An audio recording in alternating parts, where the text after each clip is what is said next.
It is a breaking news edition of the Bama Online Podcast. Travis Reier, senior analyst for BOL, alongside site publisher Tim Watts. And Tim, you know what this means, right? Must be another Alabama football commitment. That is absolutely the case. This time, an in-state target at the tight end position is Jay Lindsey of Butler, Alabama, previously committed to the Mississippi State Bulldogs, has flipped that commitment to the Alabama Crimson Tide.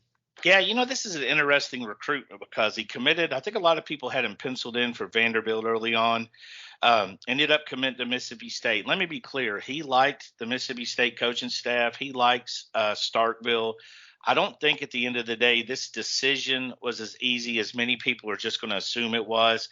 Now, he comes from a very pro-Alabama family. I think, that's several people, including the people around his high school football program. They talk about it. His dad is a high school coach, very family-oriented group. So I imagine, there's a lot of Alabama pride there amongst them. So you would have thought this happened maybe quicker and easier. But, I think Alabama had to work, a little bit here. You had him. Jay came to camp and got the offer, and he's been kind of quiet since the offer, which is kind of a telltale that he's pondering some stuff. But on that cookout weekend, that last visitor weekend before the August dead period, he came up. He brought his family. His dad, I believe, came for the first time. So all those things kind of pointed to Alabama. I think the dilemma was probably like figuring out how to do it. And everything I've heard about him and the family, they wanted to do it the right way and handle it correctly. And, and I know they put a lot of thought into this, but earned that offer in camp. Freddie Roach led the way here, did a really good job. Joe Cox, again, we're hearing his name more and more, was hands-on, of course, with the tight end, just like he was with Caleb Odom.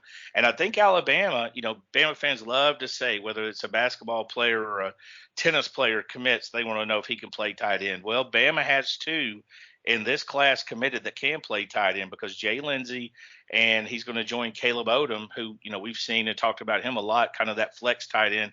He can do so many things for you. And Jay, I call him an inline tight end because between the two, the one most likely to get at the end of the line of scrimmage and block is going to be Jay Lindsey. But don't get it wrong that he can't catch the football. He did that in camp in front of the Tide coaches. He really impressed them. He's playing small football, which is always hard to evaluate, that.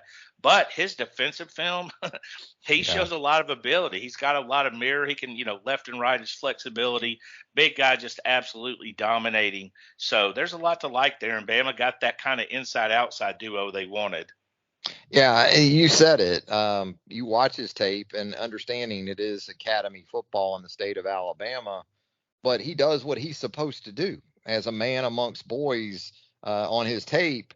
And it isn't just on offense, where he does show you he can catch the football, and certainly he's more than capable as a blocker. But you said it, as a defensive end, he's a real problem from that position as well. And look, at the end of the day, the way Alabama recruits, you got to validate your status in front of the Alabama staff, typically, right, in Tuscaloosa. There's no hiding from that aspect of the evaluation process. Essentially, at some point, whatever level of football you play, you got to do it there in Tuscaloosa to garner that offer status. Yeah, and another thing about camp, it's not just about seeing them physically. They see them in the spring at high school games. They see kind of what they can do at practice and all that. But, obviously it helps to see, big on big. You're seeing Jay Lindsey go against somebody at that camp who's probably going to college, which you're not seeing at his high school. You're not seeing him go against that, that big outside linebacker that he's got to block, that edge rusher, that defensive end. You're not seeing him trying to get open against the linebacker that has similar traits to him. So you see that in camp, but also it's about the mindset. I think the last two classes have been so important of kind of finding what they feel gels together in that locker room. I think most staffs try to do that, but I think for Alabama, these last two classes or so, maybe three, have been super important that they get around them to make sure they're kind of what they're looking for mentally as well as physically. So what does this mean for the Alabama class moving forward, Tim? I would think at the tight end position, Alabama feels like it's fine with the pairing that you talked about Odom and Lindsey. But just in terms of how this class is coming together, when you look at the different areas of the football team, where do you feel like things stand right now? I feel like offensively, you got to they're hitting on all cylinders with their quarterback. Um, they've got wide receivers, they got skill guys. And I think Caleb Odom, I don't think he's a wide receiver per se, like we're used to seeing a wide receiver, but I think he's more of a wide receiver than your standard tight end. So I think there's some versatility there when you look at them. They've got offensive linemen they like. I think the class overall, I think it's kind of more offensive minded than defensive minded, right? Even though they've got inside backers they like, still need some edge, still need some defensive linemen, probably want to add a safety, guys like that. I still think offensively they've really, really hit home runs on what they wanted. I mean, you can absolutely throw the rankings out the window for the most part. And again, the one thing about it is that when you work with Charles Power, the way he works is so advanced. This isn't a shot at anybody. And they can take it like that if they want. I don't care. But Charles works so hard and so far in advance when it comes to evaluating films.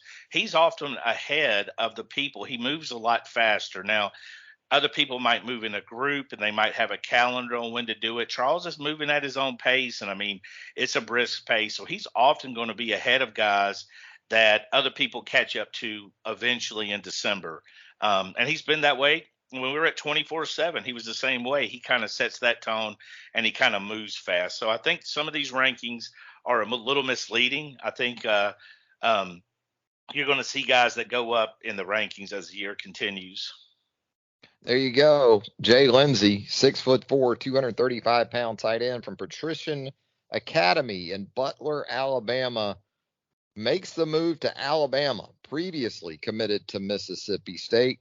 Hey, Tim, who knows? Maybe we'll be talking again here soon. And if we do go a little while, we'll both be on the roundtable at BamaOnline.com. Too much stuff going on right now, right? It's what it is. I mean, we had such a busy June. I mean, we moved over from 24/7 to On3, and that was busy in itself. And then you had all the camps and stuff in June.